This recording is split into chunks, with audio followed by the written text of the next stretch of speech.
Hi everyone. I wanted to make a few comments on the RNC and some of the progress that I've been able to catch up on. As you know, we've had Donald Trump, we've had Melania Trump, the gorgeous Melania Trump, very awe-inspiring, the work that she's been doing for children and women. Also, we had Eric Trump, Tiffany Trump.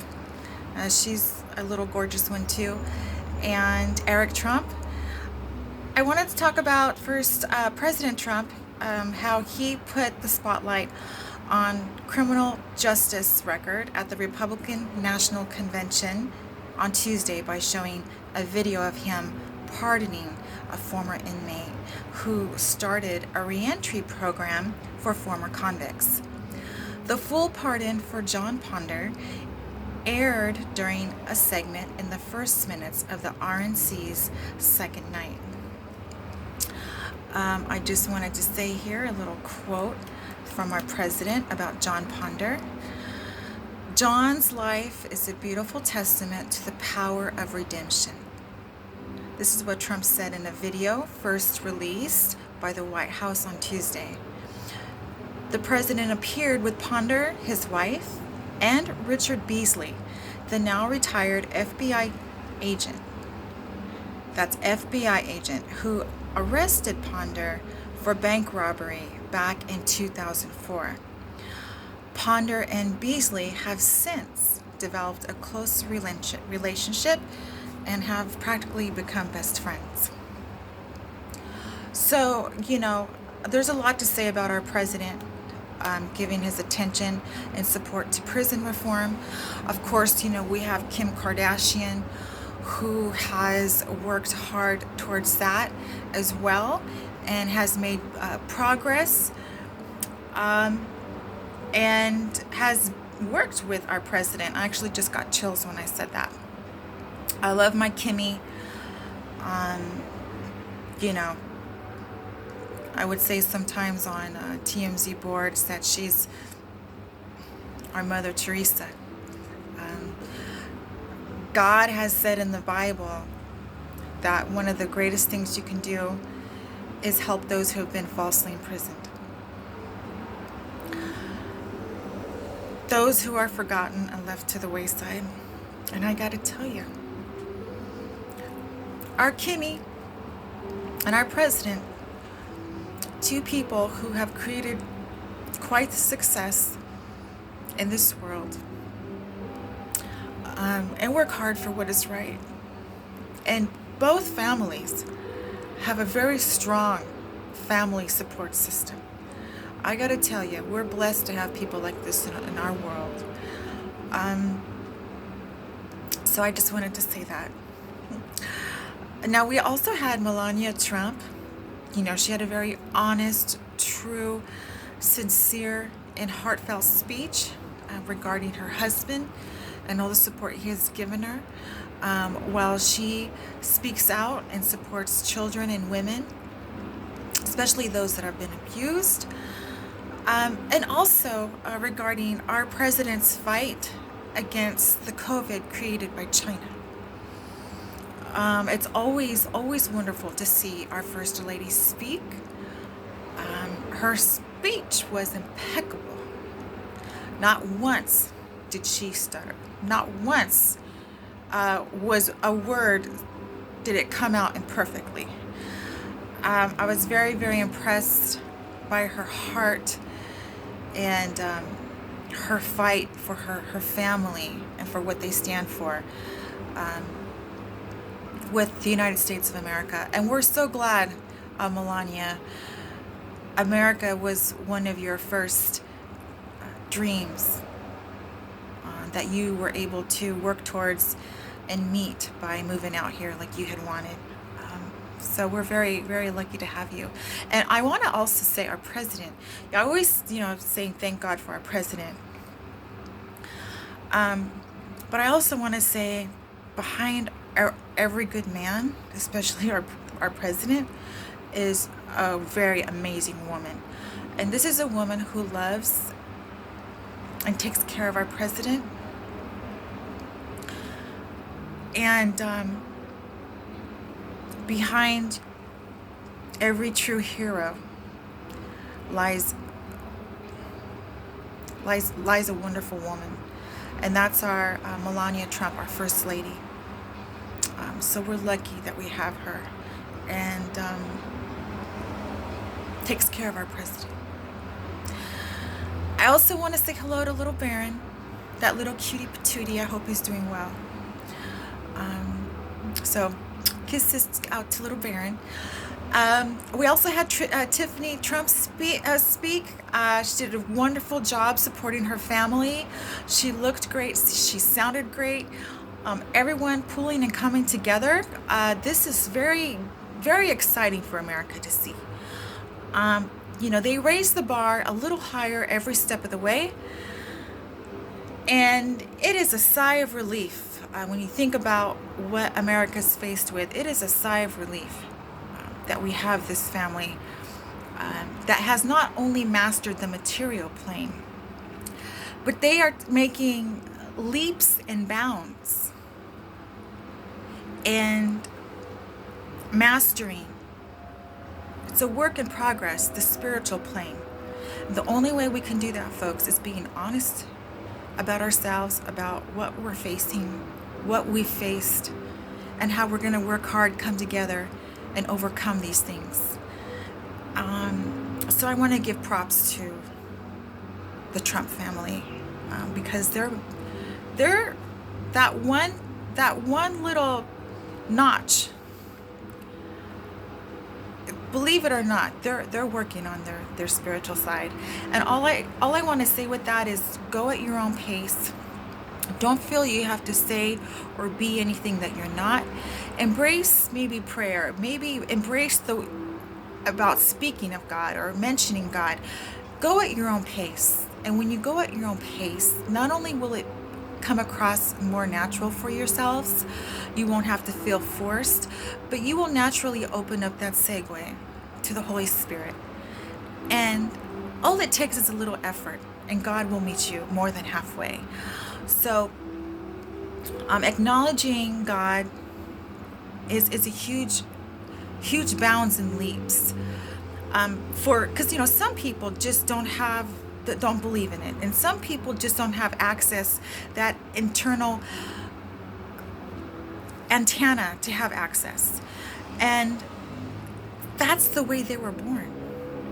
But now, with the country facing so much adversity and evil, God is actually testing us and seeing if we're going to acknowledge him in this fight, incorporate him, attempt to make an effort to incorporate him in our hearts.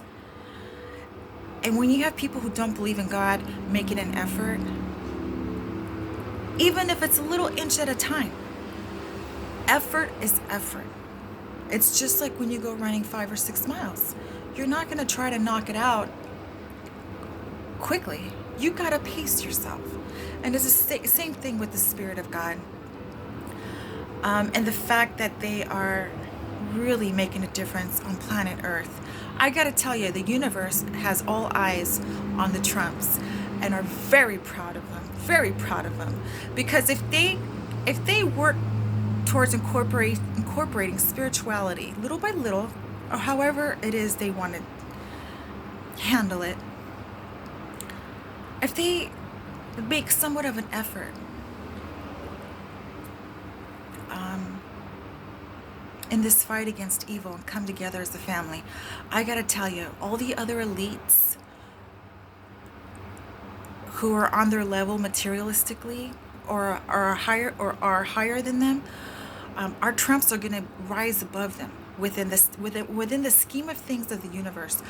Our Trumps are going to have more access to tech. God's going to make things more accessible to them, like technology and these things. If they really try to stick together as a family and support each other, and compromise, even though we have differences and we may fight, we may get frustrated. That's all natural. That's just part of life, and how we go about dealing with it and compromising and learning from it is the bottom line. So they've really risen the bar over and over. Very, very thankful and very relieved that they seem to be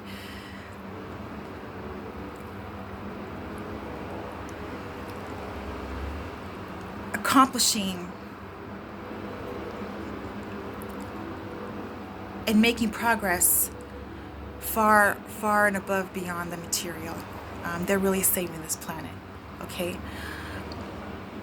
Now, next we had Don Trump Jr., who, was slamming the left and evil radicals in Biden.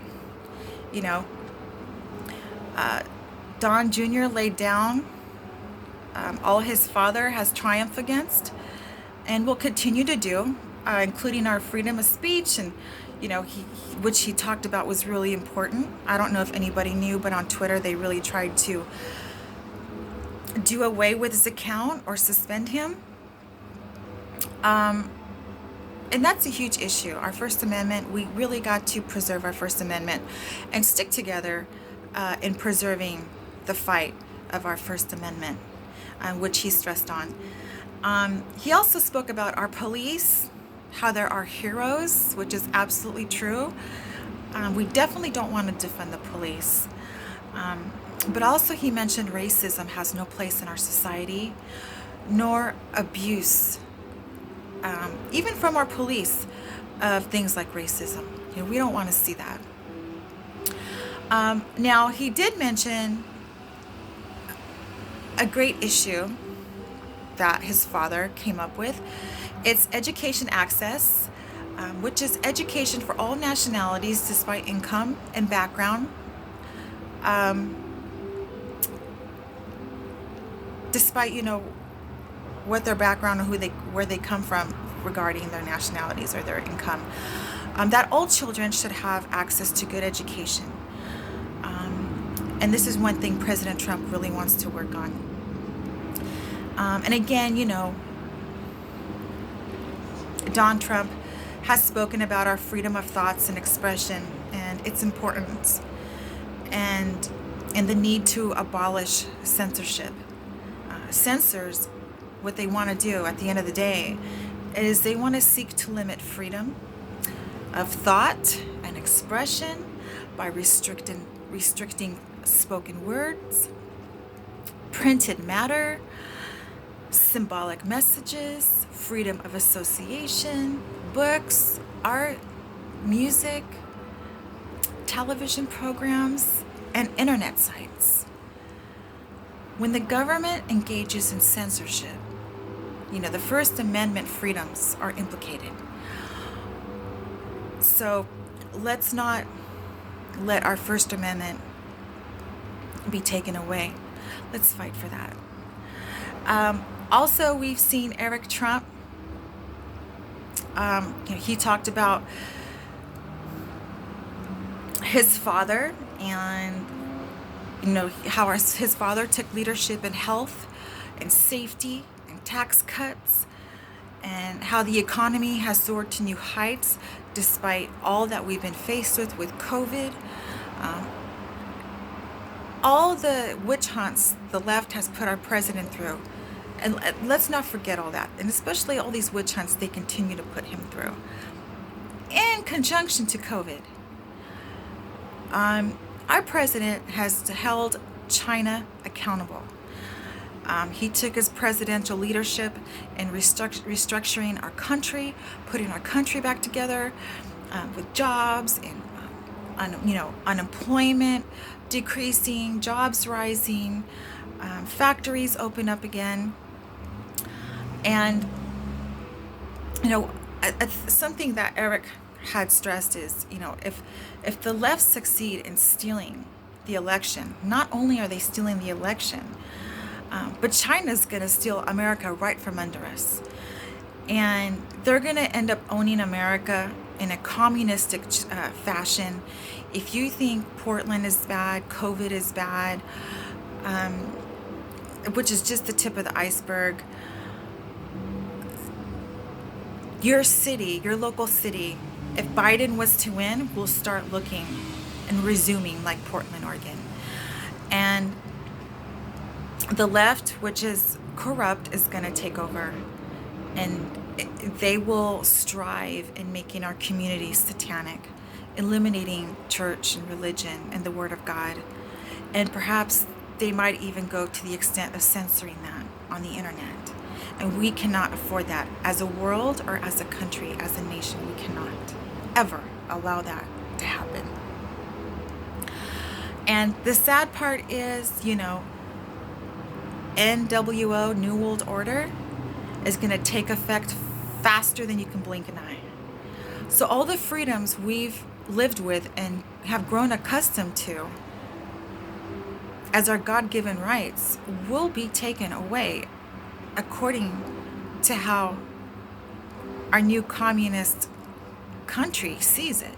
Our communistic leaders see it. So we can't afford to just throw away our country to the left radicals that are going to turn our country into an Antifa at even any given time. I wanted to just touch base on, you know, how the convention's going. And God bless America. Thank you, everybody. Eric Trump, Don Trump Jr., Tiffany Trump, Melania Trump, our president, Donald Trump, for being America's great heroes, if not the world's great heroes, coming together as a family, and not letting this evil tear any of you guys apart. Don't ever allow that, because that's what they want. They want to do it to your family. They want to do it to, you know, do it to each of us here in this country. They really want to divide and conquer. But guess what? We're 2 steps ahead of them, and then some. And we're not going to allow it. God bless, guys. Bye. Thank you.